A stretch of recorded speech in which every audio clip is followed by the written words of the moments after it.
نحمدہ ونصلی علی رسولہ الکریم۔ منتخب احادیث پارٹ 12، حدیث نمبر 45۔ حضرت مکحول رحمۃ اللہ علیہ فرماتے ہیں کہ ایک بہت بوڑھا شخص جس کی دونوں بھویں اس کی آنکھوں پر آ پڑی تھیں، اس نے آ کر عرض کیا، یا رسول اللہ، ایک ایسا آدمی جس نے بہت بدعہدی بدکاری کی اور اپنی جائز ناجائز ہر خواہش پوری کی، اور اس کے گناہ اتنے زیادہ ہیں کہ اگر تمام زمین والوں میں تقسیم کر دیے جائیں تو وہ سب کو ہلاک کر دیں، تو کیا اس کے لیے توبہ کی گنجائش ہے؟ رسول اللہ صلی اللہ علیہ وسلم نے ارشاد فرمایا، کیا تم مسلمان ہو چکے ہو؟ اس نے عرض کیا، جی ہاں، میں کلمہ شہادت اشہد ان لا الہ الا اللہ وحدہ لا شریک لہ وان محمدًا عبدہ ورسولہ کا اقرار کرتا ہوں۔ رسول اللہ صلی اللہ علیہ وسلم نے ارشاد فرمایا، جب تک تم اس کلمے کے اقرار پر رہو گے، اللہ تعالیٰ تمہاری تمام بدعہدیاں اور بدکاریاں معاف فرماتے رہیں گے اور تمہاری برائیوں کو نیکیوں سے بدلتے رہیں گے۔ اس بوڑھے نے عرض کیا، یا رسول اللہ، میری تمام بدعہدیاں اور بدکاریاں معاف؟ رسول اللہ صلی اللہ علیہ وسلم نے ارشاد فرمایا، ہاں، تمہاری تمام بدعہدیاں اور بدکاریاں معاف ہیں۔ یہ سن کر وہ بڑے میاں اللہ اکبر لا الہ الا اللہ کہتے ہوئے پیٹھ پھیر کر خوشی خوشی واپس چلے گئے۔ حدیث نمبر 46۔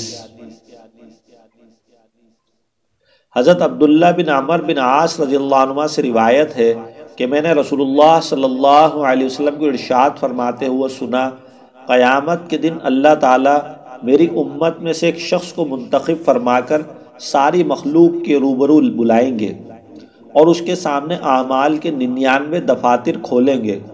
ہر دفتر حد نگاہ تک پھیلا ہوا ہوگا۔ اس کے بعد اس سے سوال کیا جائے گا کہ ان اعمال ناموں میں سے تو کسی چیز کا انکار کرتا ہے؟ کیا میرے ان فرشتوں نے جو اعمال لکھنے پر متعین تھے تجھ پر کچھ ظلم کیا ہے کہ کوئی گناہ بغیر کیے ہوئے لکھ لیا ہو یا کرنے سے زیادہ لکھ دیا ہو؟ وہ عرض کرے گا، نہیں، نہ انکار کی گنجائش ہے، نہ فرشتوں نے ظلم کیا۔ پھر ارشاد ہوگا، تیرے پاس ان بدعمالیوں کا کوئی عذر ہے؟ وہ عرض کرے گا، کوئی عذر بھی نہیں۔ ارشاد ہوگا، اچھا، تیری ایک نیکی ہمارے پاس ہے، آج تجھ پر کوئی ظلم نہیں۔ پھر کاغذ کا ایک پرزہ نکالا جائے گا جس میں اشہد ان لا الہ الا اللہ و اشہد ان محمدً عبدہ ورسولہ لکھا ہوا ہوگا۔ اللہ تعالیٰ فرمائیں گے، جا اس کو تلوا لے۔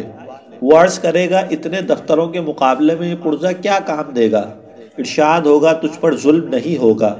پھر ان سب دفتروں کو ایک پلڑے میں رکھ دیا جائے گا اور کاغذ کا وہ پرزہ دوسرے پلڑے میں، تو اس پرزے کے وزن کے مقابلے میں دفتروں والا پلڑا اڑنے لگے گا۔ سچی بات یہ ہے کہ اللہ کے نام کے مقابلے میں کوئی چیز وزن ہی نہیں رکھتی۔ حدیث نمبر 47۔ حضرت ابو عامر انصاری رضی اللہ عنہ سے روایت ہے کہ رسول اللہ صلی اللہ علیہ وسلم نے ارشاد فرمایا، جو بندہ یہ گواہی کہ اللہ کے سوا کوئی معبود نہیں اور میں اللہ کا رسول ہوں کو لے کر اللہ سے قیامت کے دن اس حال میں ملے کہ وہ اس پر دل سے یقین رکھتا ہو، تو یہ کلمہ شہادت ضرور اس کے لیے دوزخ کی آگ سے آڑ بن جائے گا۔ ایک روایت میں ہے، جو شخص ان دونوں باتوں یعنی اللہ کی وحدانیت اور رسول اللہ کی رسالت کا اقرار لے کر اللہ سے قیامت کے دن ملے گا، وہ جنت میں داخل کیا جائے گا، خواہ اس کے اعمال نامے میں کتنے ہی گناہ ہوں۔ فائدہ: شارحین حدیث اور دیگر احادیث مبارکہ کی روشنی میں اس حدیث اور اس جیسی احادیث کا مطلب یہ بتلاتے ہیں کہ جو شہادتیں یعنی اللہ کی وحدانیت اور رسول اللہ صلی اللہ علیہ وسلم کی رسالت کے اقرار لے کر اللہ کی بارگاہ میں پہنچے گا اور اس کے اعمال نامے میں گناہ ہوئے تو بھی اللہ اسے جنت میں ضرور داخل فرما دیں گے، یا تو اپنے فضل سے معاف فرما کر یا گناہوں کی سزا دے کر۔ حدیث نمبر 48۔